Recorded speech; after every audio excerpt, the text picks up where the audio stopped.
राजस्थान की तमाम बड़ी से छोटी खबरों पर हमारी नजर। पल पल की खबर एबीपी 24 न्यूज पर।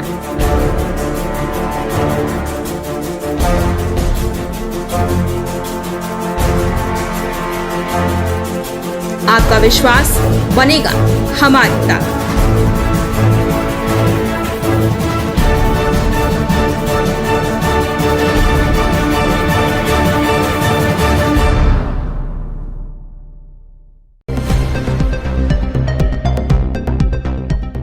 भरतपुर के भूसावर थाना क्षेत्र के पैथाना गांव में गुरुवार की देर शाम पुरानी रंजिश के चलते एक ही परिवार के दो पक्षों में आपसी विवाद हो गया।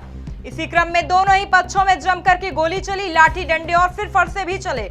इस दौरान 3 लोगों की मौत हो गई और 3 लोग गंभीर रूप से घायल हो गए। घटना की सूचना मिलते ही भूसावर थाना पुलिस मौके पर पहुंची। गांव में सुरक्षा की दृष्टि से अतिरिक्त पुलिस बल तैनात कर दिया गया। मिली जानकारी के अनुसार घायलों को आरबीएम अस्पताल लाया गया, जहां से एक युवक को गंभीर हालत में जयपुर रेफर कर दिया गया। डूंगरपुर जिले में 55 साल की एक महिला ने अपने 40 साल के प्रेमी के साथ मिलकर 60 वर्षीय पति को मौत के घाट उतार दिया। घटना को इस तरह से अंजाम दिया कि किसी को पता ही नहीं चल सके। जिस कमरे में मर्डर हुआ उसी कमरे में पत्नी भी सोई थी। सुबह उसने अपनी बेटी को जाकर बताया कि रात के समय उसके पिता को किसी ने मार दिया। इस घटना को उसे पता भी नहीं चल सका। इसी बात पर पुलिस को शक हुआ और पुलिस ने पूछताछ की तो उसने सच उगल दिया। ये घटना डूंगरपुर जिले में चित्री थाना क्षेत्र की है। राजस्थान के मुख्यमंत्री अशोक गहलोत की केंद्रीय कोयला मंत्री प्रहलाद जोशी की प्रशंसा को बीजेपी ने बगावत संकेत बताया। अमित मालवीय ने ट्वीट कर लिखा कि कोई गलती नहीं की, गहलोत विद्रोह के रास्ते पर चल रहे हैं। गौतम अडानी को आमंत्रित करने के बाद राहुल गांधी के निशाने पर हैं, इसीलिए राजस्थान में कोयला संकट के दौरान मदद करने पर केंद्रीय कोयला मंत्री की तारीफ कर रहे हैं। बता दें, गुरुवार को जयपुर में सीएम गहलोत ने कोयला संकट के दौरान मदद करने पर केंद्रीय कोयला मंत्री की मुक्त कंठ से तारीफ की। सीएम गहलोत ने कहा कि आपने संकट के समय राजस्थान की मदद की, मैं अभिभूत हूं।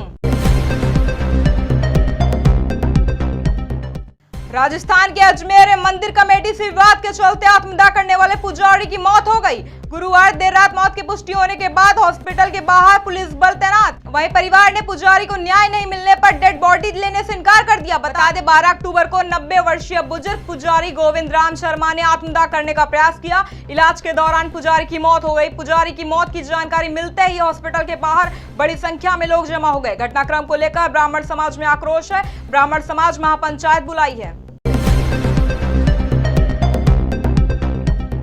सरकारी स्कूल में प्रथम श्रेणी की विधवा अध्यापिका ने प्रेमी के घर जाकर फांसी लगाकर आत्महत्या कर ली। मृतका के भाई ने प्रेमी और उसके मकान मालिक के खिलाफ हत्या का केस दर्ज करवाया। प्रेमी ने अपने बयान में कहा कि प्रेमिका ने खुद चादर से फांसी लगाकर आत्महत्या की। ये मामला उदयपुर के सुखेर थाना क्षेत्र में नवरत्न कॉम्प्लेक्स का है। एसीबी मामलों की विशेष अदालत ने बोरवेल ठेकेदार के बिल पास कराने की एवज में रिश्वत लेने के मामले में गिरफ्तार थाना गाजी विधायक के पुत्र लोकेश मीणा को राहत देने से इनकार कर दिया। अदालत ने कहा कि प्रकरण में आरोपी पर गंभीर आरोप है और अनुसंधान लंबित है। ऐसे में आरोपी को इस स्तर पर जमानत का लाभ नहीं दिया जा सकता। जमानत अर्जी में कहा गया कि उसे इस मामले में झूठा फंसाया गया। सरकारी वकील ने कहा कि अगर उसे जमानत दे दी गई तो गवाहों को प्रभावित कर सकता है। दोनों पक्षों की बहस सुनने के बाद अदालत ने जमानत अर्जी को खारिज कर दिया। जुलाई 2020 में राजस्थान के तत्कालीन डिप्टी सीएम सचिन पायलट अपने गुट के विधायकों के साथ बगावत कर गए, जिसके बाद सरकार बाड़े बंदी में चली गई और जमकर हाई वोल्टेज ड्रामा।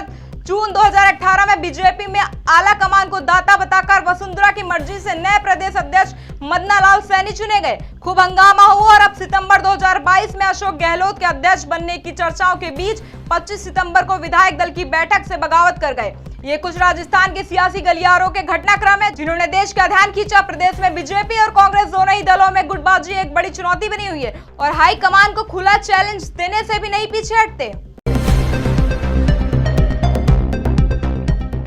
दौसा जिले में इन दिनों रबी की फसल बुआई का दौर जारी, लेकिन डीएपी खाद नहीं मिलने से किसान परेशान। दौसा जिले में भी खाद को लेकर कमोबेश हालत खराब है। किसान सुबह से लेकर शाम तक खाद के लिए सहकारी समितियों के यहाँ चक्कर लगाते हैं, लेकिन उन्हें खाद नहीं मिल रहा। बाजार में ब्लैक में खाद मिलने के भी किसान शिकायत कर रहे हैं। किसानों का कहना है कि समय पर उन्हें खाद नहीं मिला तो वह समय से फसल बुआई नहीं कर सकेंगे।